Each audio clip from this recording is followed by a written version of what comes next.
controls as last year. They evolve once more. You only find out by seeing the game. Yep, and let's see which map we're going to be playing on. I would like to remind everybody that we are still playing in a best-of-1 series kind of style, but there's been a change. You can go to overtime, and if you're in OT, then and you win in there, you get 2 points. If you lose in overtime, you get 1 point. If you win in standard time, you get 3 and 0 if you lose in total. A decider map is Cafe Dostoyevsky, picked by Virtus Pro. Of course, they banned Villa, which means automatically they go for it. They have the choice between the two. Is that the right choice between these two specifically, guys? I think it works out well, because let's not beat about the bush here. Theme park being removed, whatever your thoughts are on it, benefits a team like Empire massively. They really hated that map to play it, and with that being at the pool, they can now repurpose their bans a little bit better. Coming into Cafe, is it strictly the best map for both teams? No. Is it going to be, one, a thematically appropriate map, given it's two Russian teams? Absolutely. And two, is it a map that we've seen them play against each other a lot in the Russian Major Series? Yes, absolutely. This is going to be an interesting showdown where I don't think it really favors one team particularly strongly over the other. You're going to get a real flavor of what both teams are like, in my opinion. Well, you say that, but literally the first line of my notes here is for VP, statistically not, in big capitals, bolded, a big lover of Cafe or Coastline. So I'm confused why they want to go to Cafe. In a way as well. I think it's a balance. It's a balance, but out of all of the map pool, naturally, now that theme park's gone, okay, we can argue over that a little bit and that they get a bit more freedom. But they've honestly been clearly practicing Cafe, because you don't go to a map when you have a choice out of the last two that is one of your lowest played and most banned, and then come into a new season. You've clearly been practicing it. We'll see if that pays dividends. I'm not sure though. I'm not sure. Let me give you the next point then. Maybe that'll help in the analysis. Empire have chosen the attacking side. I did wonder that when I saw the pit bans and I saw the little ban icon. I was like, does that mean that Virtus Pro have chosen to go? No, because it wouldn't have been them picking. It would have been Empire picking. Yeah. Virtus Pro gone to the defense. It's curious. There are a few teams that jump to mind, especially down in Challenger League, previously in Challenger League, who really liked attacking this map. I always think of M&M, I think of Crazy, I think of Secret, even here in EUL, that were always pretty good at attacking the map. Maybe, again, it's a stylistic thing of taking the approach that old Crazy roster used to take of. We know we can get at least 3 rounds on the attack, and they're going to be sweating and feeling the pressure when we switch sides. Maybe that's why they've gone for it. I don't know. I'm not really sure. I mean, I'm trying to bring up the map stats to see if it's an attacking sided map as of like last stage or the finals. I was just about to say this, though, to be fair, Jess, because think about how many people are now starting to say the game is going towards being this quite attacker-leaning style of setup. Yeah. Sure, things like on Chalet earlier on, we saw the Aruni coming into great effect with the castle. People are thinking the game's starting to become more attacker-leaning. Maybe we're going to see more of the swing of teams actually choosing to start on the attack first. I do agree, and I think that's a smart choice to make as well, since we had the Jaeger changes that has shifted everything considerably. It's something we desperately wanted. We wanted the attackers to please get in the building, to do something, to have a little bit of fun with whatever their strats were going to be mid and late round, which we oftentimes didn't get to see. Now we do. Now we're having a bit of fun with it. Teams can roll their way on in. Cafe, the big power position I'm thinking of, watch out for it, piano. That's the area where a lot of shields, ADSs, magnets, everything are littered around the place. It's just an honest nightmare. So I do hope that that's the area that they go through quickly. I mentioned that we have one more player left until we join in, so I'm just going to toss out an open question. Now you have Aruni, Castle, and Wamai. How do these 3 operators fit together on Cafe, and which side do you think will be most affected by this potential combo? I think the Aruni and Castle combo is becoming really interesting. We only saw it on one map, of course, on Chalet, but I can think of already so many ways that you can make use of that, especially on the top floor here on Cafe. So I think we're going to see it get rolled out. Maybe not strictly as a pairing. Aruni, I think we're more likely to see in the Castle. Either way, it's going to be spicy. I don't think a lot of teams are going to roll away from the Castle on Cafe specifically and bring the Aruni in to replace. You're right, they could pair it. But I also think that there's a lot of other operators, especially a big map like Cafe, where you need intel. So I'd like to see a little bit more intel. That would be more appropriate for a map like Cafe. All right, Jess, Des, thank you so much for your introduction of this game. Empire versus VP. It's Spartak versus Dynamo for our next big game in the CIS region. Let's roll it down to our casters. Cafe Dostoyevsky is where we go, and it's Hap and Fluke to guide you through it. Enjoy. Thank you very much, everyone on the desk. And yes, where it's best to have a CIS showdown than Cafe Dostoevsky. Almost messed up the words. What a fantastic start. What up? It's Fluke and Hat. We're back. Oh, I'm so glad to be back. I'm so glad we're getting on the way again soon, hopefully into that beautiful studio right there. I kind of miss it. It's like the home we've only been allowed to enter once and then never got back. But soon. I love the studio. I miss the studio. It's so beautiful.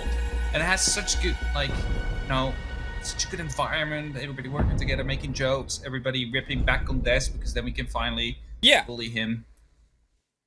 That's their history. Now, obviously, we find ourselves into Dostoevsky, and as they put it on the desk, it's one of those maps that's kind of gone through a position where it works well for aggressive people. It works well for aggressive teams, and we've seen a little bit of a change from what the meta was before. And I think that there's not many places on any of the maps that are better at highlighting just how far we've come from what was that ADS burn meta than Pixel on the top floor of Cafe. Is taking control of that shield, taking control of that corner was 2 minutes of burn utility to be able to take the rest of the top floor.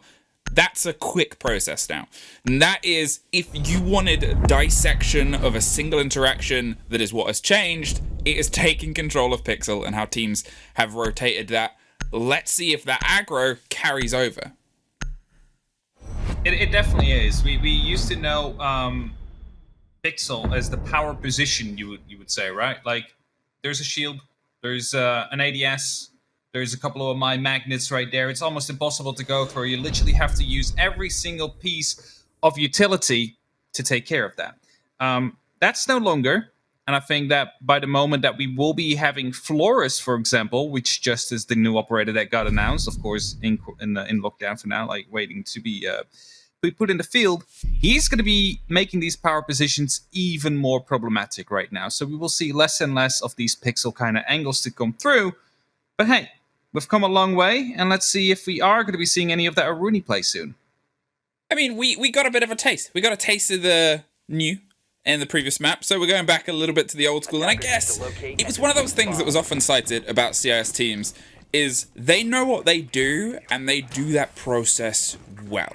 And that was what Empire brought to maps like Consular, and brought that consistency of approach. And I guess it's the curiosity of, is that something that rolls over into the new stretch and stress of the meta? Is that something where we start to see them kind of really stretching their legs with the operators that they now have access to? Time will tell, but it's starting off with us cooking up some trouble inside the kitchen itself. A fairly standard hold, as it seems to be so far, doubling down on the intel. I love the player cams. Rask super close to Hello his. there. A real tight angle there. This is what he's going to be having to hold quite often, probably in this match. And as we're waiting for this setup to be coming down, we do see the Banshee quickly being deployed right there, but we didn't see the second freezer wall being reinforced. That's most likely due to the fact that they might want to put in a rotation there any second now, just to give a bit of an extra pressure point. So that's exactly what's happening. And even if they would drop the hatch and didn't take care of the Banshee, that will still slow them down. So really good use right there. Well, a steady approach to the top floor is where they're going to make sure they control all of the aspects of the roam here, as they're putting a bit of a pinch on the close garage entrance and the small bakery too. It's a bit of a stress press here as they make sure that they can make anybody that's playing around that central core of the bottom of the pillar stairs towards the cocktail lounge, they're not in a safe space. And they're going to be steadily pressured here as we see Dan go for a little bit more of an aggressive entry. Seems as though they haven't quite find anybody that's on the loose, as they've set themselves up with a very threaded hold all across that ground floor. WTG playing far off in small bake with the Echo drones potentially as a modicum of support, but it seems like it's just waiting and watching, and if he gets caught out, he might be the first point of contact. I have to say, quick movements here for Empire, though. Normally it takes about 45 seconds to a minute to clear out a floor in terms of droning and making sure really nobody is there. But at the 2-minute mark, they were already starting to open stuff up. As you see, the hatch has been opened up. You see some vertical play coming down. Really smart usage here of that breaching charge, opening up both the wall and the flooring right after it. That's with the new explosive mechanism that has been introduced by, well, I think about a year from now with the new fragmentation. but it allows for openings like that to be made. And this means that the pressure is now onto VP. The vertical angles will be created. There is no one that has the opportunity to try and roam, and that means that, well, they will just have to sit tight and hope that they can hold them off for just long enough. Rask is looking for a little bit of a trouble as a response around the opposite side, but otherwise can't quite find the mark. Oh, there's Pasha. He's able to do it in his own terms instead, always the first to suffer the firefight as it starts to compress itself against that freezer wall. They have themselves a little bit of a support line again that curves all the way around the bottom of this floor, but at the same time there's only so long the Empire players can have themselves set up on the top. Drops the shield to make sure they have a little bit more wiggle room as they go for the approach, but Rask is the one that's keeping them at bay for now. Can't quite get past the bottom of the staircase and can't quite get round the corner to stop Milon, so they're going to have to try a slightly different plan. And with only 20 seconds, it's drop in the hatch and get some success. There's the cover of the smoke and the rotation around the side. Sounded like Milon heard it. The C4 unfortunately didn't quite catch it, and there's bodies inside the site. Joystick finds one, swings, tries to get the back cover onto Milon though, but they can't quite get the deep shot all the way to the bakery. Oh, yes they can. Dan is the man that's able to find the plan, and now they have the cover deep and buried. They're putting the diffuser down inside sync, but Rask is the man that's on top of that with no time left. Virtus Pro got the kill they needed to in a round that seemed almost out of reach. Okay, so we saw the plank going down there, Fluke, and it was on that Kali, and they went off it due to the fact that they knew, all right, one is coming in from the hallway, one is going to be going for that peak. However, what he didn't know is that the Jaeger actually had no ID. They couldn't see him. They knew he was there, but they couldn't spot the hat, so they could have just as well gone for the plant right there, but of course decided to go off. Also, I want to go back a bit earlier into that round. You heard the C4 explode. That was due to the fact that they probably expected them to be dropping through that hatch, but they didn't at that moment yet. They were baiting with the smoke. They were baiting with the one man still near the white stairs trying to put some pressure down. And as soon as it exploded, they dropped the hatch. They took the site. They just weren't able to hold it. They weren't able to get that bomb plant down. And that means VP now in the lead, 1-0. I mean, it was a situation where Empire had to take a chance. They'd lost a lot of time and, well, unfortunately it came back to bite them in the end. I said that the Echo in Small Bake might be the first encounter, but he was happy. He was still, and we saw the pop-off of the drone at the end there. If Rask hadn't made the shot, well, the Echo drone would have made quick work of that plant either way. But to the top floor we go instead, and Team Empire, well, they have a little bit more working for them in that they might not have to do an entire clear of the rest of the map this time. They spent a lot of time making their way all the way from the top down to find every single body on the bottom floor. Sure, they learned that lesson quite quick, but here, it's often a lesson you don't really have to learn because the take is very often the same. Get in on that new balk, get locked down on red stairs, and push from there. Yeah, it kind of changed over the years because we knew back in the old cafe as well, and at the start of this cafe would often be centralized around the piano hold. You try and take control of that as soon as possible and work from there, but as teams started to deploy more and more defensive utility towards the actual piano, started to open up these long lines of sight, which are making it kind of uncomfortable to play there. We see it shift more and more towards the actual new balk and potential skylight drop. Hatches are being opened up, though, with a C4 coming out. Do you see that 1 HP right there? Just not picking up the DBNO state. But this might actually be better instead of the DBNO. Because the DBNO, of course, would have been 20 HP in a reset. Maybe one more bullet of one of those SMGs. Now you're surely going to be taking them out of the action once you're actually going into those final 50 seconds or so.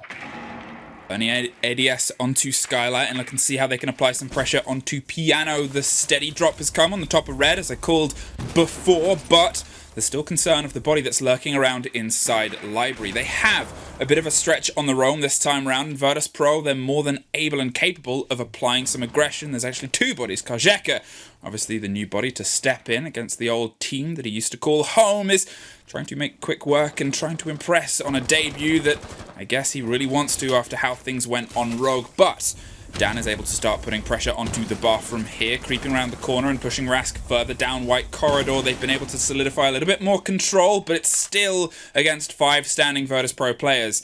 And with a minute passing almost now, it's not a great situation. And that bathroom really is the new power position instead of Pixel right now, and that's why they are taking care of it this effectively. However, I'm kind of wondering, there's 2 people going down on the roam. There's 50 seconds. You see a flank coming up from the red stairs. They might be able to pick up someone any second from now, but with 50 seconds left, Empire need to move, and they will do so by picking up that first kill. Now they just have to be careful to not be flanked, which is exactly what they're doing, and it's a 5-on-3, 40 seconds execute phase.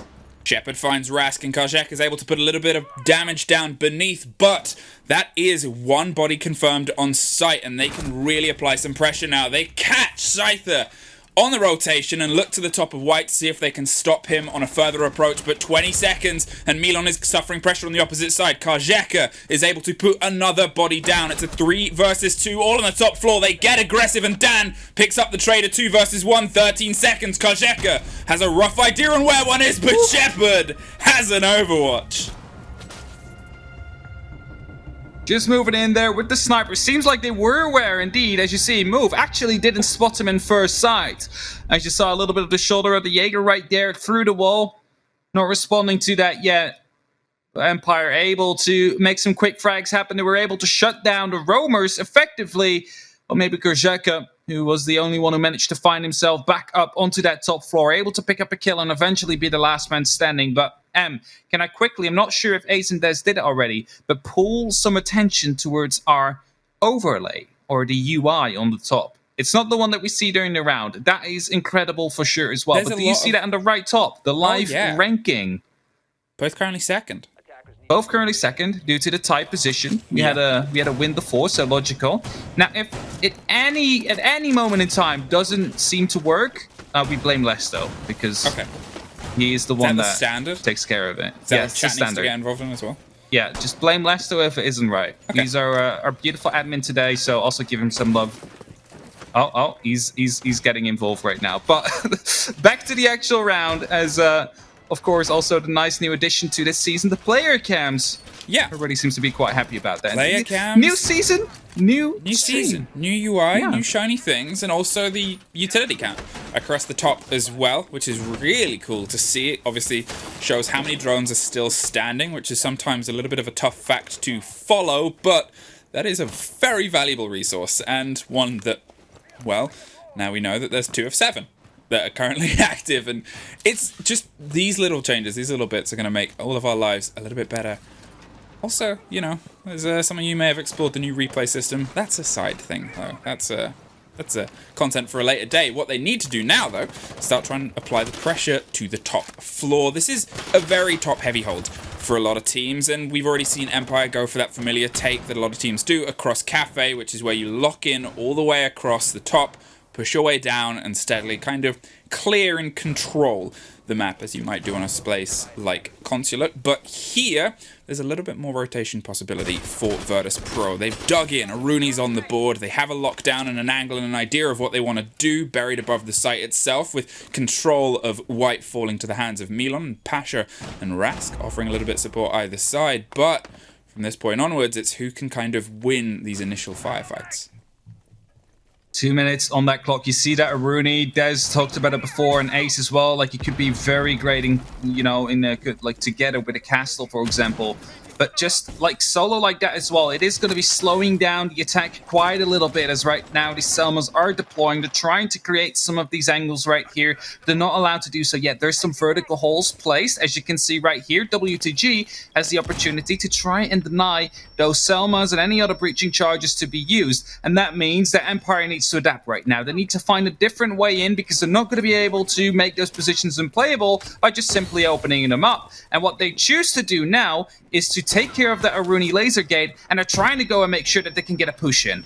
Wow, that was a misuse of Carlier. But hey, it's still able to try and put the pressure with the ace as the Selma steadily cracks some angles and forces Pasha into a slightly worse position, but well, that's even worse. Dropped by a frag grenade from inside the freezer, and no way to really picking up right now as Joystick is going to apply the pressure down White. No, Milan pulled away the few seconds he had as an option, and now is able to get back into position to try and swing onto Joystick. Pasha, though, with a C4, is the one that's able to lock it off back from the dead and causing death to the zone. There's the swing around the corner as Scyther and Joystick find one apiece. They have the top floor control, but they only have 30 seconds, so they have to start looking down beneath. The bodies are moving and rotating around the middle of the two sites in Zulu. Joystick is having none of it, though. Finds Kajeka. Milon still upstairs. Still finds one. Still finds two. Is able to get maybe the third. Swings with a pistol. Oh, there it is. Milon with the triple kill. Pulls the entire round back into their favor. Shepard, you slipped down underneath. Caught on a camera. They know where you are.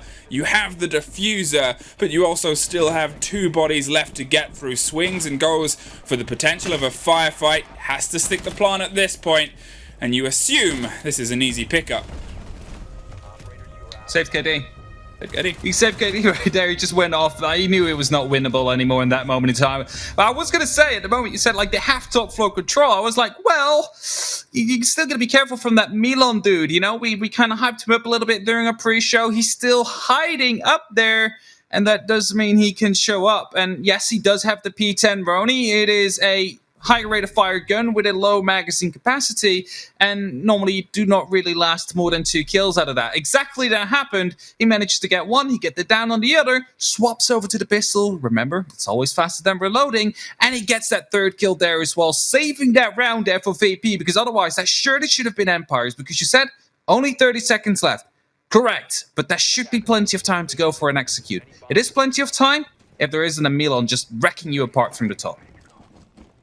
2-1. Virtus Pro, you've regained some semblance of control there, but it came off the back of a 3K of a man dug into a corner, claws out. But last time you were at Kitchen, things were successful too. In fact, they were kind of not really tested. You still had 2 lines of defense left for the attempt at the plant, including the Echo, and Rask, who just swung in from the kitchen door, was able to get the lockdown from Long Red Corridor. So I'm assuming more of the same here, as they still find themselves up with a double down on intel information from Kajeka and WTG, but at the same time it was a threaded hold all the way across that ground floor. I'm curious to see if they go for an extension, or if we see Empire go a little bit quicker and sharper to the punch, and maybe try and isolate some of the bodies of Virtus Pro in slightly different angles. Alright, for 5v5.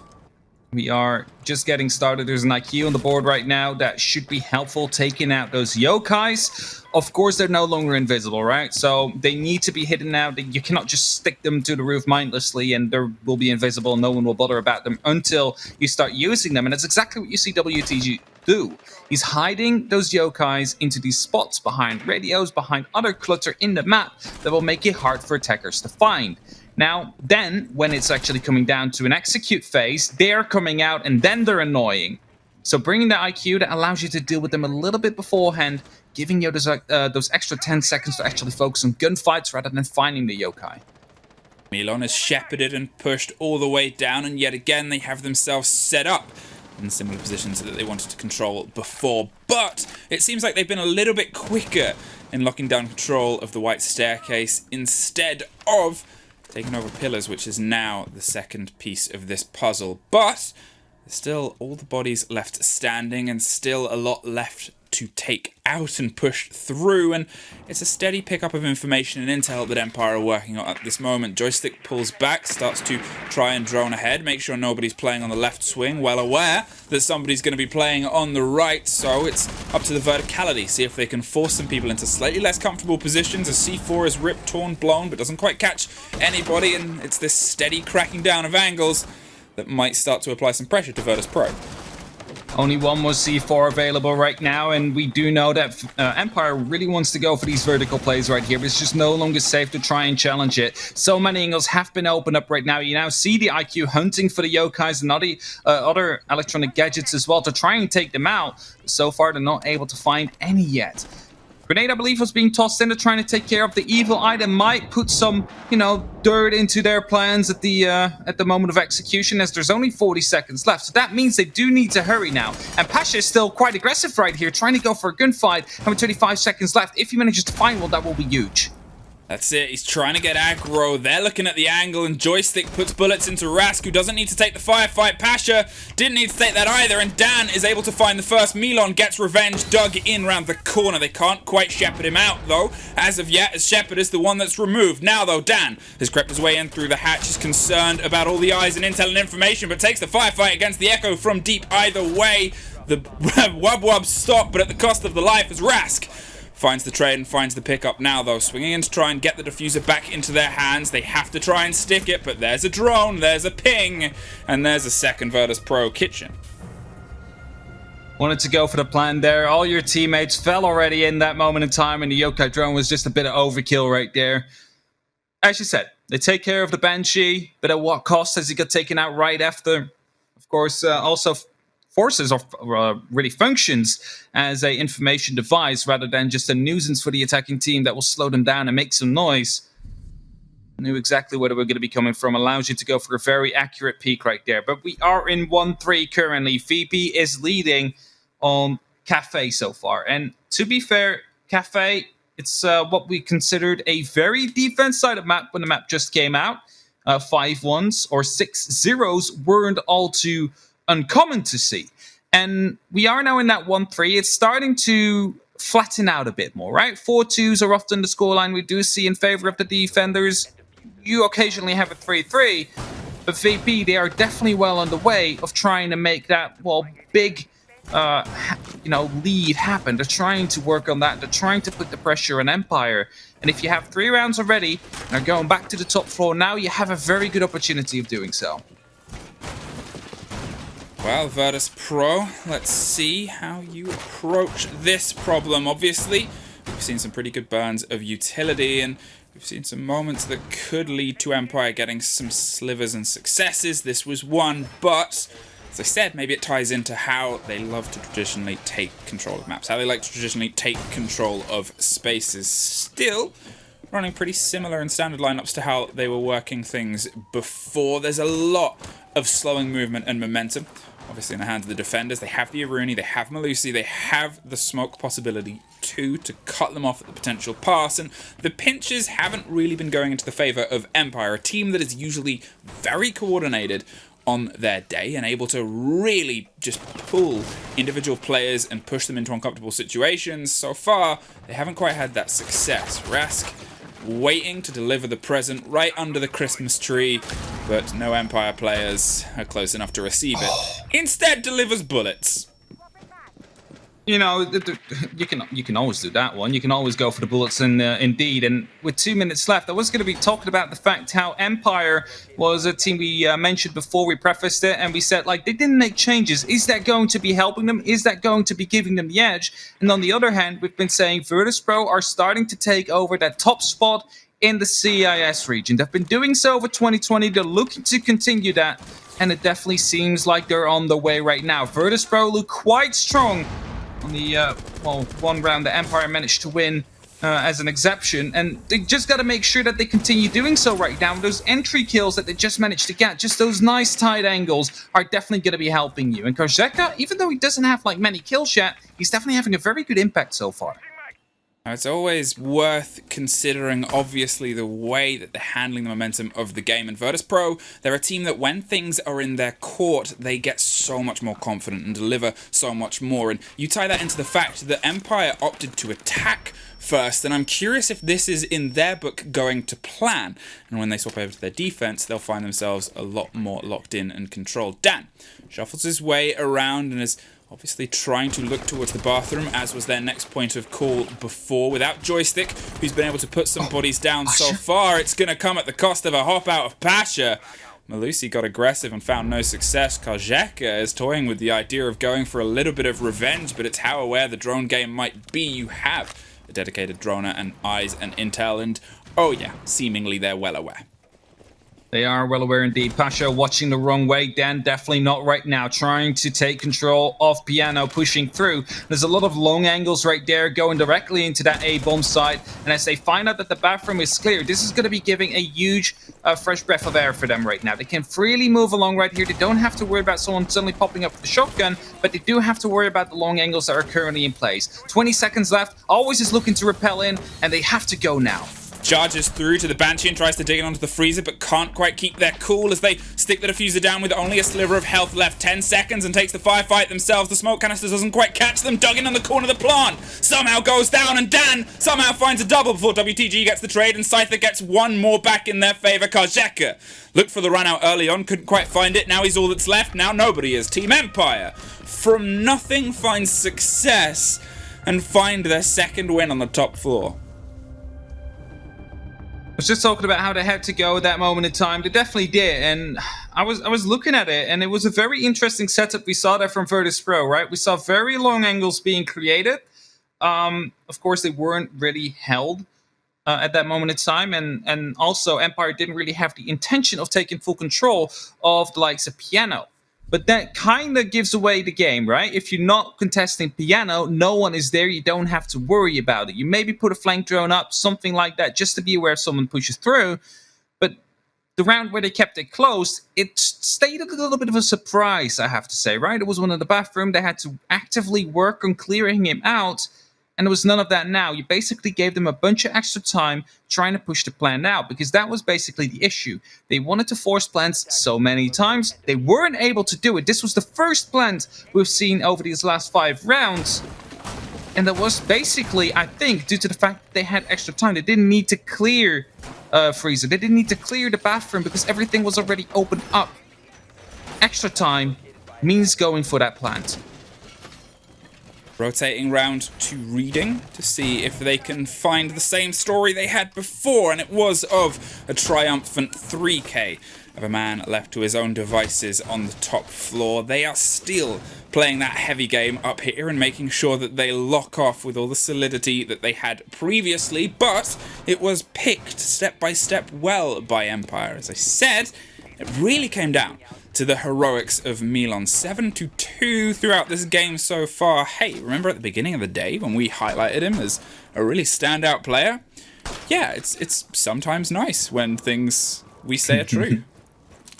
Sometimes they do not cast a curse, right? I know it's rare. Normally, everything we say, the opposite happens. But today, so far, it has been going quite well. Yet in the previous game, Blast needed to be shut down. Saves and Doki were the ones to do so. They did so perfectly. This game, we said Milan, he's one of those best players in the league right now. And he's starting to show up. Even though, of course, some rounds are getting lost, they are still in the lead, and that's what matters. Now they find themselves yet again based on the precipice and the mantle of swinging in to get this control on the top floor. As I said, it is standard, and I feel like I'm repeating myself because, well, that's the take. It's a repetitive take.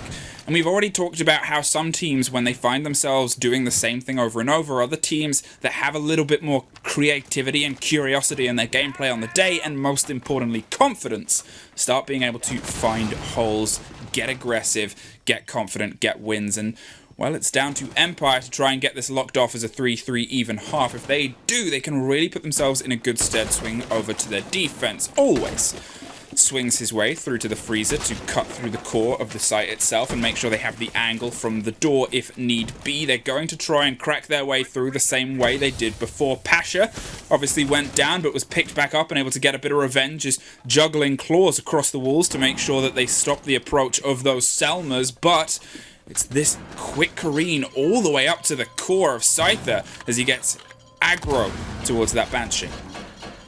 Rask being taken into the DBNO state, but he's allowed to fall back right behind the bar, so the kill will not be there. The grenade, however, will confirm it, even though it landed on the wrong side. Brings us to that 5v4 position right now. 1 minute left on the clock. C4s are raining out, and Milan is thinking about dropping down, and he will have to. There's no other option to stay. He cannot stay safe up there, and as more C4s are starting to come out, it looks like Empire this time does indeed have that top floor control. So now they can use this in those last 40 seconds to try and go for the push. Scyther gets the first kill. Milan will be getting another going down, and that brings us to a 5v3 situation. Again, the same situation we had the last time around in Reading when Empire actually lost a round. Milan caught unaware, unfortunately, and Pasha almost suffers the same fate, toying with a sliver of health as he pushes up red, but was caught by the Rome cover. There's the close swing, and there's almost a win on his favor. Realizes he's put some fear in, but unfortunately, Dan is, well, fearless. Now, though, Kajeka holding a big angle from the pillar stairs, swings up, gets one, gets caught. by a quick-thinking Kali, and now it's all down to a smoke that's trying to keep control. Zulu in the core of the site takes down one, but there is the pickup, and there is an even attack for Empire, which even 2 rounds ago didn't look so hopeful.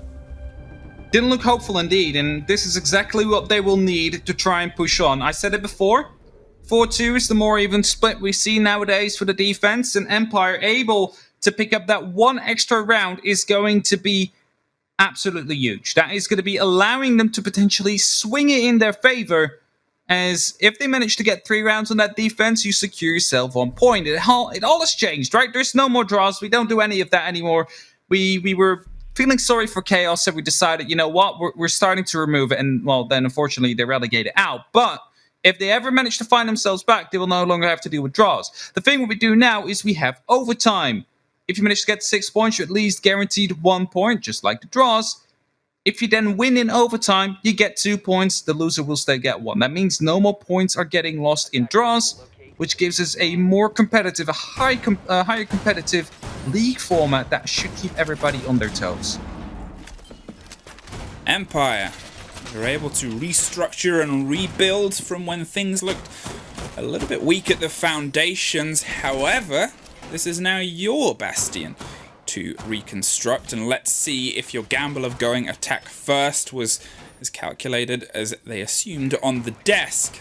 3-3 is a fantastic split in old school books, but we're in a new school meta with a huge heap of new style aggression. And if anybody loves to play that aggression game, Virtus Pro are definitely one of the names that is often up there. So will we start to see a little bit more of that familiar swing and success story that they often played before? 3-3 indeed. Drones are being hunted. You can see on the right top right now, there's only 5 left. How does this work? All right, 6 in pocket, 1 on the board. That's okay. So that it's kind of confusing to look at it for the first time, right? The number on the left is the amount on the board actually deployed, and the amount on the right are still in pocket. So right now, you see 2 deployed, 5 in pocket. That means 3 are deployed. That's quick mathematics right here, right there. Quick maths and quick kills. Rask, the first to suffer before they could even get in. The Twitch is taken care of, and that's going to make all those electrics, well, much more electric from the claws of Kaid. And a little bit of trouble. They obviously went with a different approach to the Kali that was played consistently by Team Empire, and well, now they've got to try and pick apart the pieces without that bit of last control. So, steady droning across the top of red as they try and pick up any idea of how someone suffered so quickly. It has seemingly shaken their confidence now, though, as none of them seem too idealistic on let's all drop in and lock it down. And they don't really want to go for that drop down quick. You don't want to risk it. You want to make sure that you have enough control before you're actually committing to that final push. And they do have the first kill. They did take down... no, they do not have the first kill. They already lost 1 man. So that means they need to make up for it. They need to get 1 and then another 1 in return to get that man advantage. The grenades are being tossed in, but unfortunately, there's no one there to pick up. So it could be that utility just got taken out right there. Think of a Banshee. Think of a potential Evil Eye. Anything like that they still will have to deal with 1 operator less this time.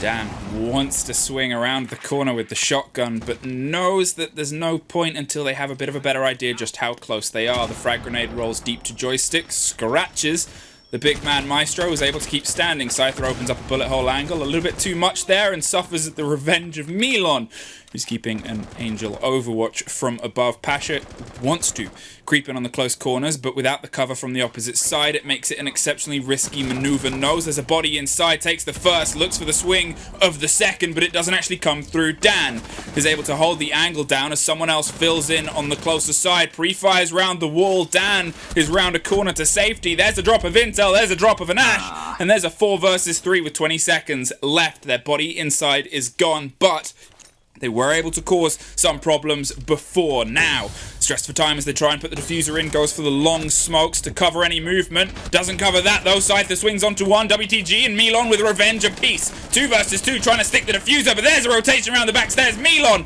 has to find 1 more. No! Couldn't quite hit the shots. He lay on the floor of a bathroom. Do not recommend. unless it's to win the round of Siege. So, Empire, for the first time right now in this match, is going to be finding themselves in the lead as they are grabbing that 4th round.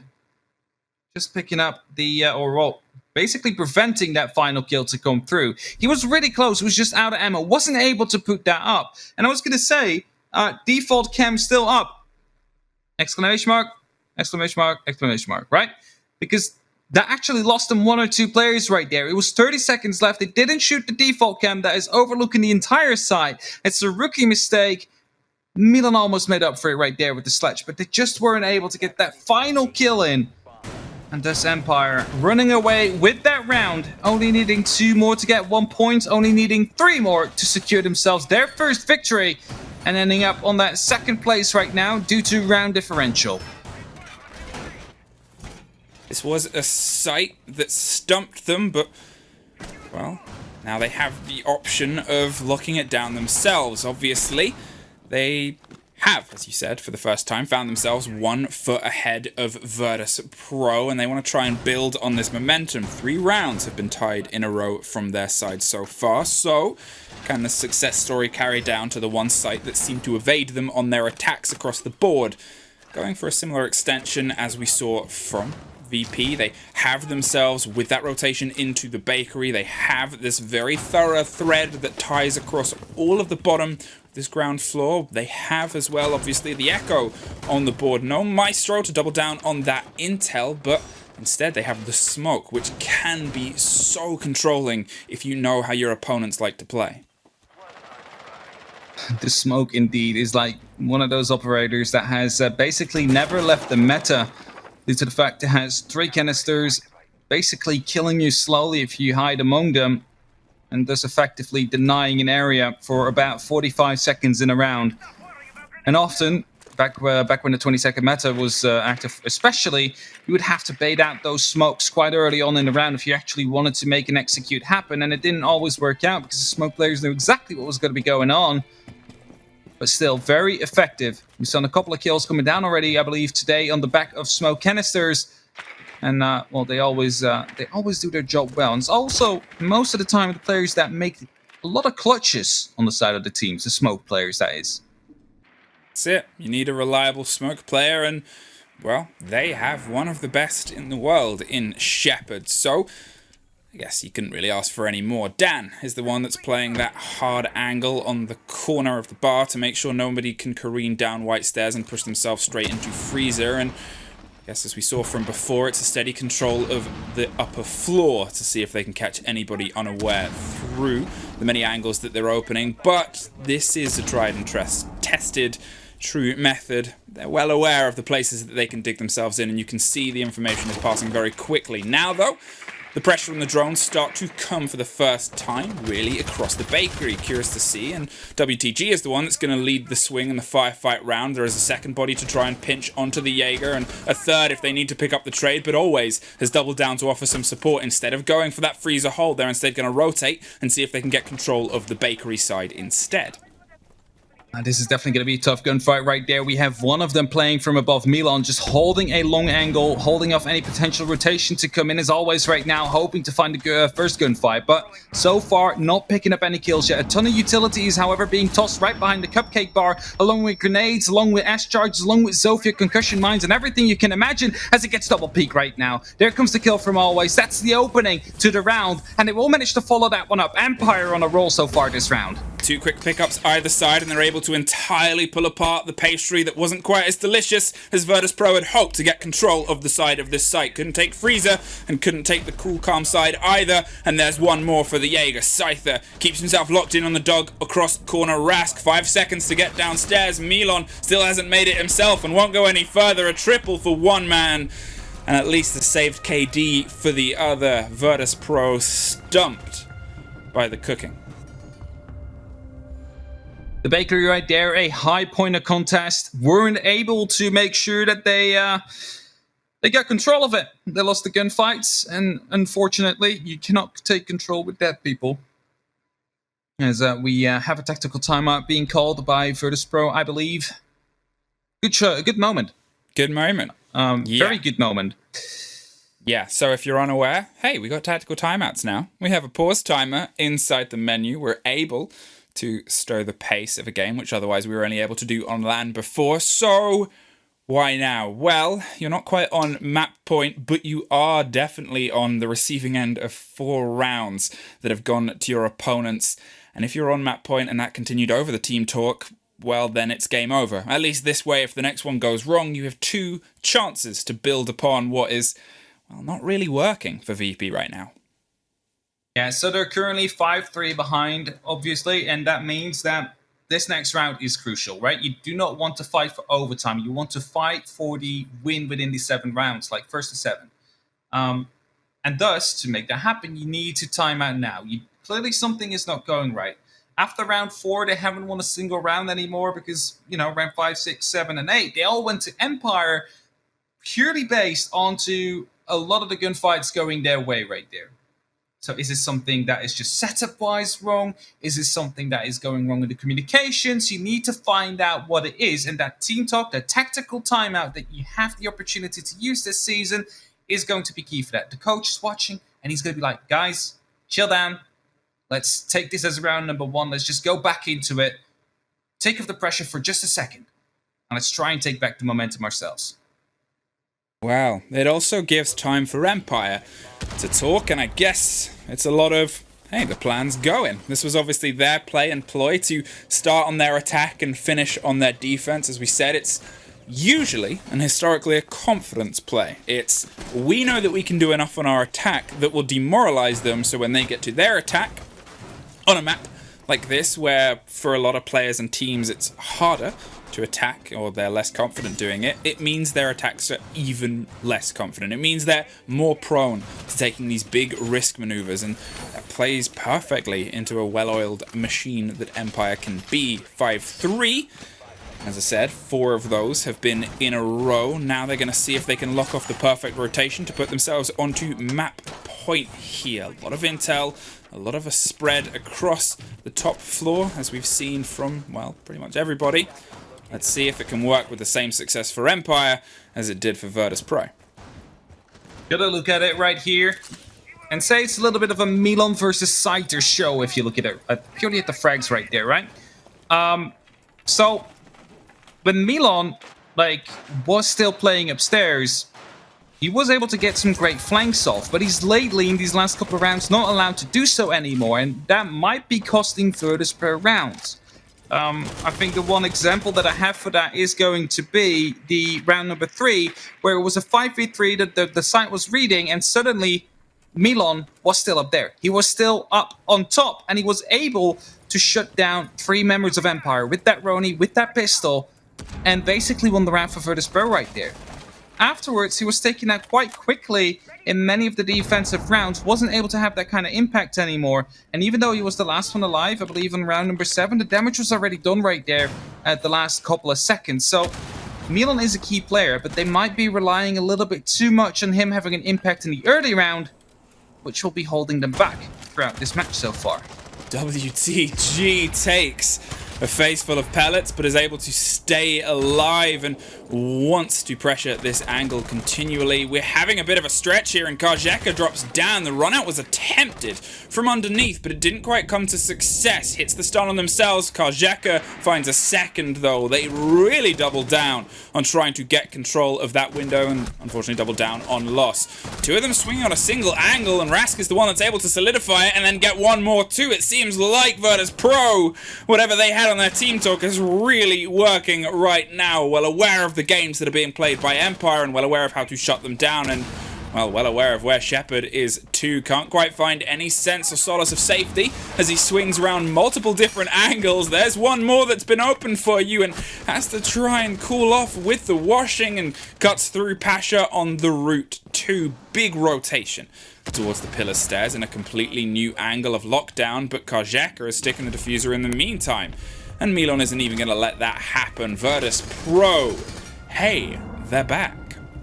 This is exactly where that tactical timer is meant for. You talk, try and find out what's going wrong, your coach has some input, and suddenly it's all going better. I don't know what it is, but it seems to be working so often. And right now you see it here as well. Virtus Pro went to 5-4.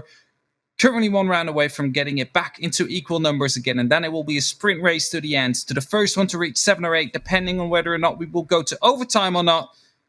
And let's see if they can keep up this momentum. Let's see if they can continue going on that little bit of a pep talk they probably just got from their coach that is definitely seeming to put them back in here.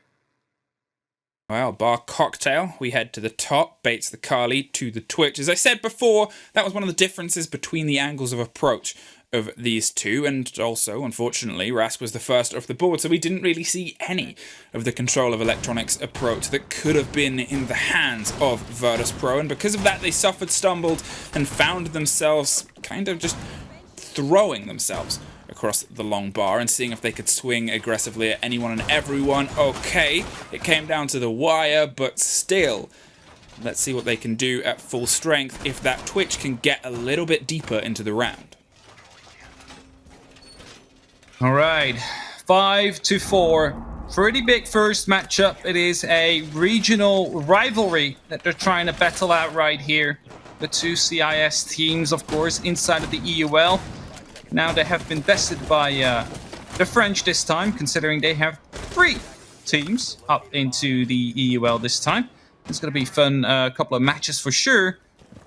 But hey, it is an important round. Round number 10. Are they going to be able to bring that same fire that they were able to bring in round number 9? If they're going to be able to do so, we might just see them completely change and swap that momentum into their favor. As Rask is really close up to that screen, he's definitely going to be trying to try and hit some nasty shots onto the players of Empire who are hoping to reach that 6 right now.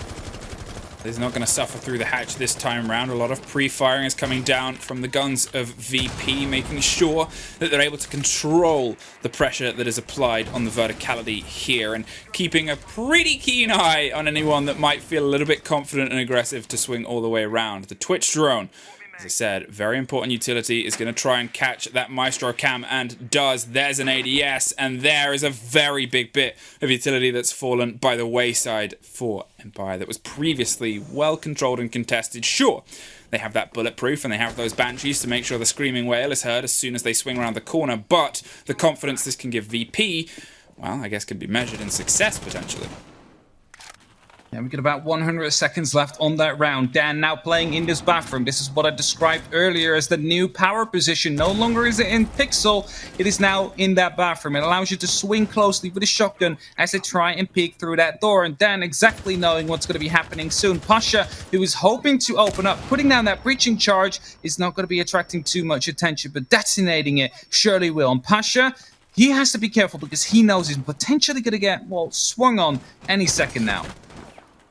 Gonna finish trying to take the top off to catch utility and potentially open the ability to pop some of his own utility over the top to really get a control on that wall. In the meantime, they're looking across this big, terrifying open firefight that is that long bar. It is such a no man's land with a big skylight to cap it all off, which means that it's not really comfortable for anybody. Sure, it's the aggressors that need to have the initiative, but at the same time, if certain angles start to slip away, mistakes really build up quickly and cause a terrifying cocktail of problems. But an Eastern take seems to be the angle of approach. Virtus.pro, as they did on the kitchen, going for a big adaptation and rotation and allowing some pressure to be applied either side. However, Empire make sure they lock the doors and the walls there. However, is Rask able to get some revenge with Milon getting 1-2. The quick swing on the first angle and the spray towards the second doesn't catch anybody. Always is able to apply some underneath, and it's WTG though that just swings round, and now it's only the singular player of Empire left on the board.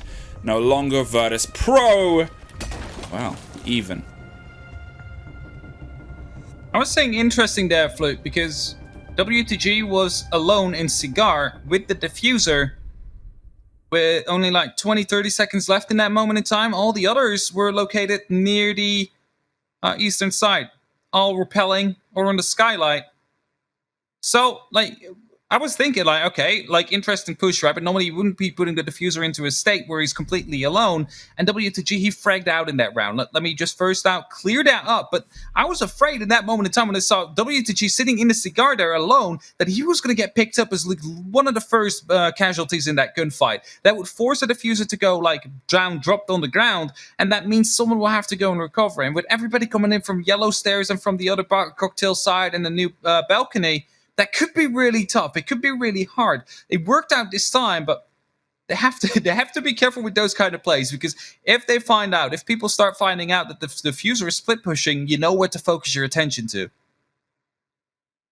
Well, the adaptations seem to be successful so far since the team talk, but this was one where they tried a similar play and a similar ploy, and they didn't quite have the same story of success. They realized Freezer was a little bit too chilly and uninviting, so instead went towards the deliciousness of the bakery, but only found, well, a Jaeger that really wanted to put as many of them down as possible, and at least found 3, so the adaptation there didn't quite have the same success as we saw the Eastern Take do, but that was before the team talk. That was before they were able to get their heads together and really bring some balance back towards the effective levels that they had previously in this game and map and setup. Empire have suffered 2 rounds in a row since that, and they've really kind of lost a little bit of the handle of control that they had in Virtus Pro. They're swinging for the bleachers right now.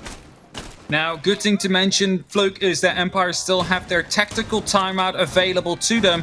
And I am almost 100% sure that if this round will go into the way of VP, we are going to be seeing that tactical timeout right after. Take out the momentum a little bit, because it's not just a momentum, like a moment where you can talk to your team, where you can talk to your coach, but it's also a momentum breaker. If Empire currently back down on 1, 2, 3, 4 rounds in a row, are going quite strong. They have good momentum. You kind of interrupt that by taking that tactical timeout. You basically force them to slow down. And if you don't have a good timeout, if you have a good top, you're able to swap their momentum. So Empire still has the same opportunity to do just that.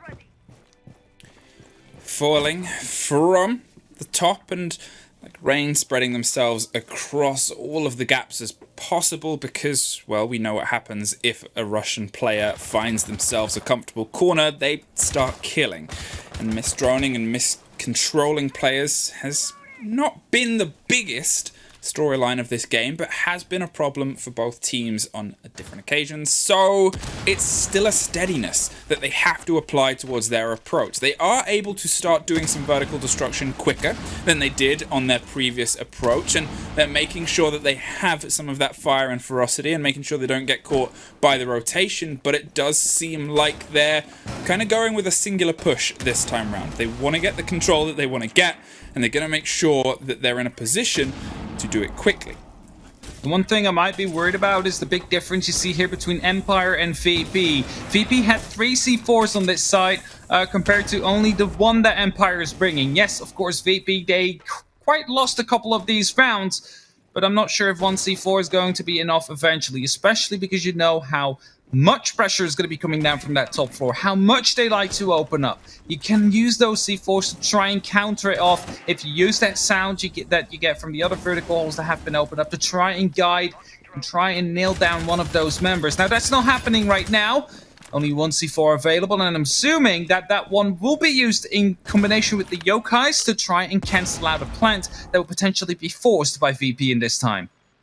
Well, the Echo drones are still buried, as we saw played before, and making sure that they have some of that control safer in the bakery this time round to be that last wall. And with only 30 seconds, whatever Virtus Pro are going to do, well, they gotta get to it now. As the C4 pops off and WTG is popped out of the map, Joystick is free to rotate a little bit more aggressive onto red. Doesn't want to go any further in case there's a watch on from that window, but the moment he swings round could really put the back against them. Now, though, they go in. Every smoke seems to be popped, and the diffuser is going to attempt to be stuck. The Echo drone doesn't quite have the angle. A quick pick-up rotation and pop, and doesn't quite catch it. A sliver too late. Milon finds the kills in the meantime, and Empire put a lot of faith and always didn't quite have the setup. Goes for the frag and, well, gets one, but it's a 1 versus 3 after a trade and a drop. The angles are a bit concerning. There's two lying close on the right. One of them swings and takes it, and Virtus Pro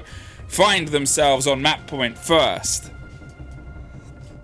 You saw him seeking for confirmation right there from one of his teams. Are they right here in the smoke? Are they or are they not? And by waiting for that long, he missed the opportunity of trying to cancel that plant and buy them a little bit of extra time. That forced them into a retake situation, which is then heavily favored by the attackers, having the better guns and the better positions in that moment in time. And that leaves us in match point right now. We don't see a tactical timeout being called by Empire. That means they have the faith that they're going to be able to do it without the help of their coach, without having to break the momentum of Virtus Pro.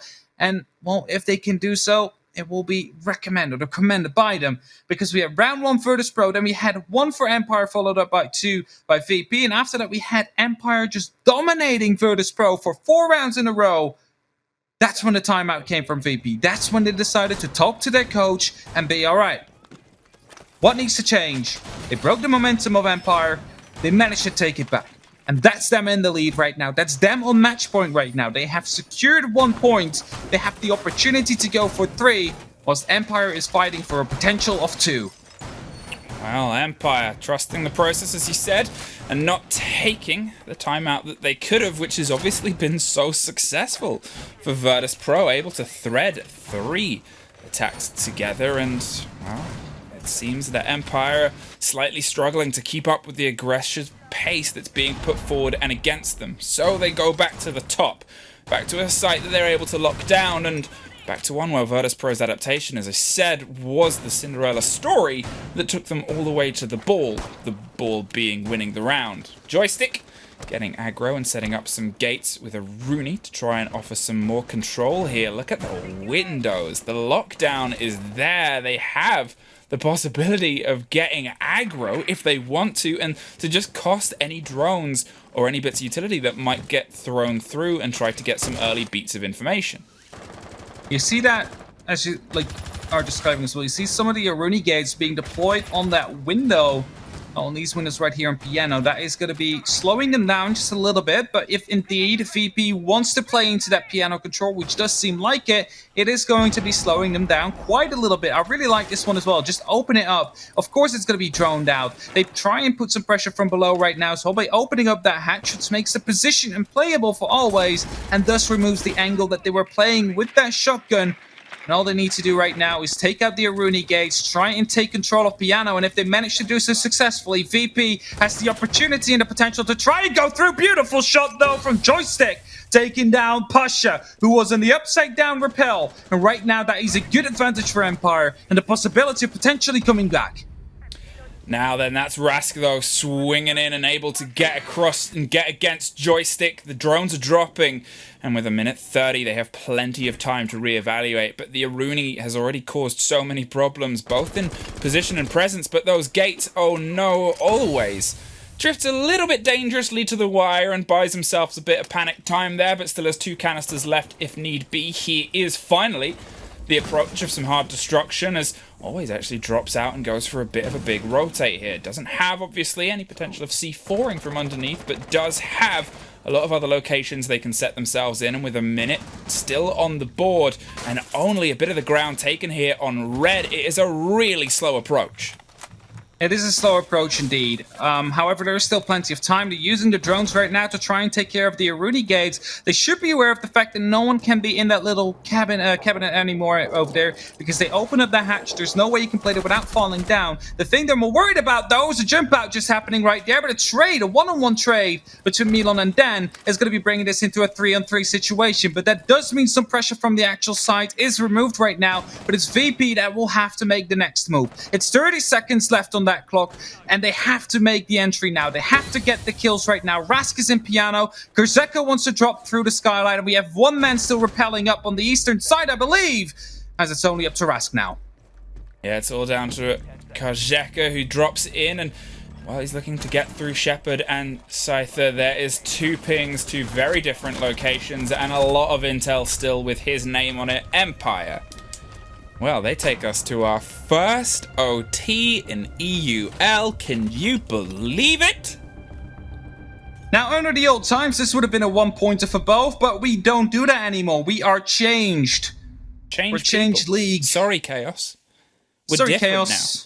You should have survived if you wanted to meet. Okay, Okay, I'm sorry. Is that's that a bit mean. A bit morbid? A little bit.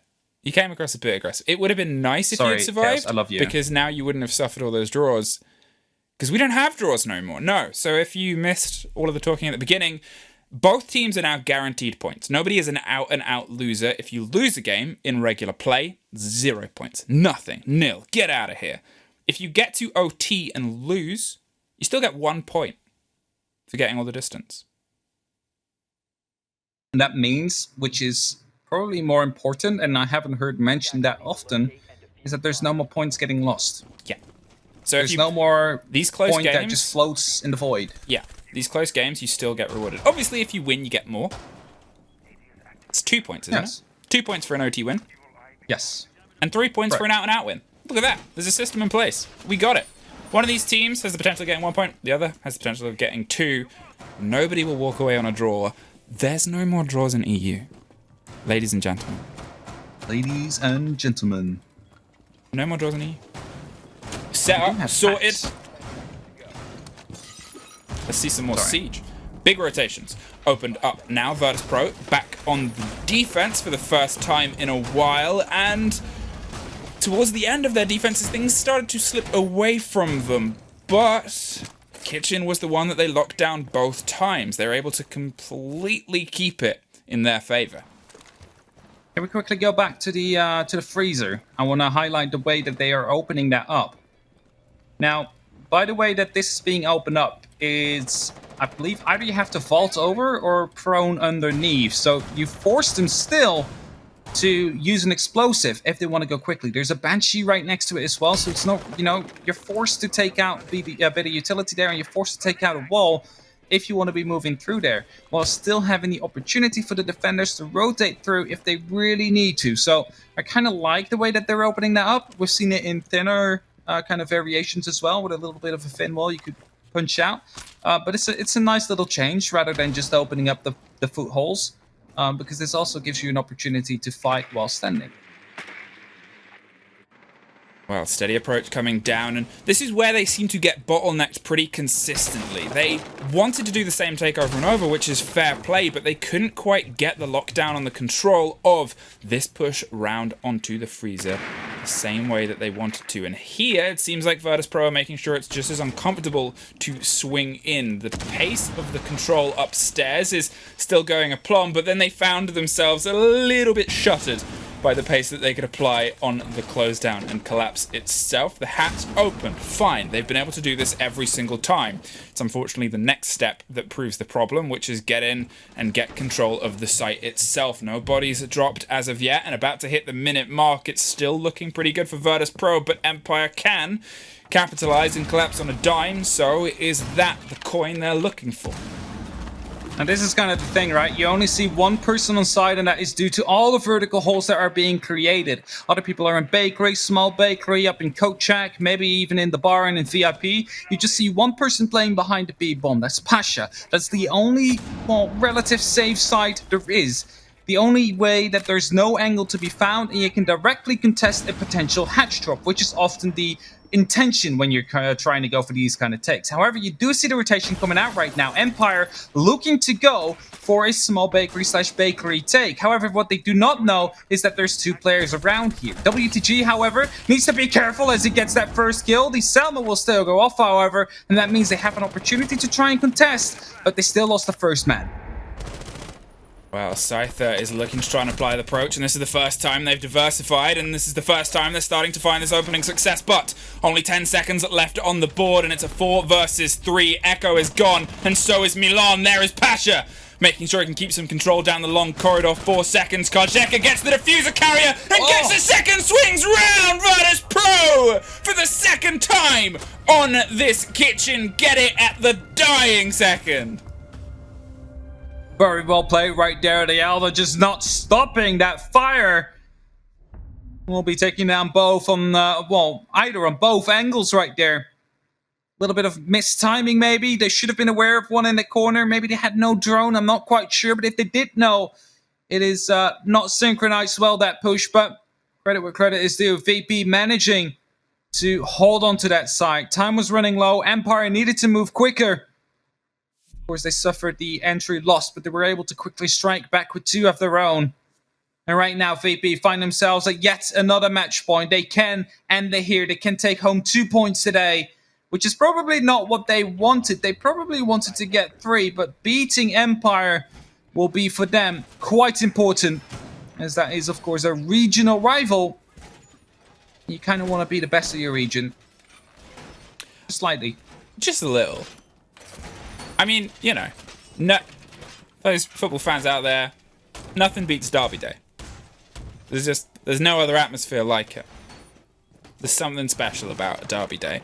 And that is this for these two teams. That is their showdown, their kind of, you know, continental pressure that they want to apply to each other. And I know you pointed it out earlier, Scyther and Milan are both putting up big numbers for either team and really just finding that continual aggression against the opponents. And you got to give credit for them to really dragging this one to the dying throws, finding success both on attack and defense, really kneecapping those players and taking them out of the equation could and probably has led to some of the success of the previous rounds for either team. Well, it was Virtus.pro who chose to start an attack on the overtime. No, it was actually Virtus.pro chose to start on the defense. Excuse me, I saw Empire starting twice on both the sides on the attack, and also far might not be really helping them out. VP manages to get the first round in. It's basically a 50-50. Doesn't matter what side you're on, who wins that round. And well, as we are going to Empire Kitchen right now, I'm quickly going to be scrolling back to see how often they won that defense. I can see it once so far. That was round number 8. That was the time Empire won it. They haven't won it since. VP won it the other time, so they have a 50% win rate so far. So there's like a 50% chance that Empire is going to be able to bring it to 7-7 here. Otherwise, VP are going to be able to run away with the 2 points.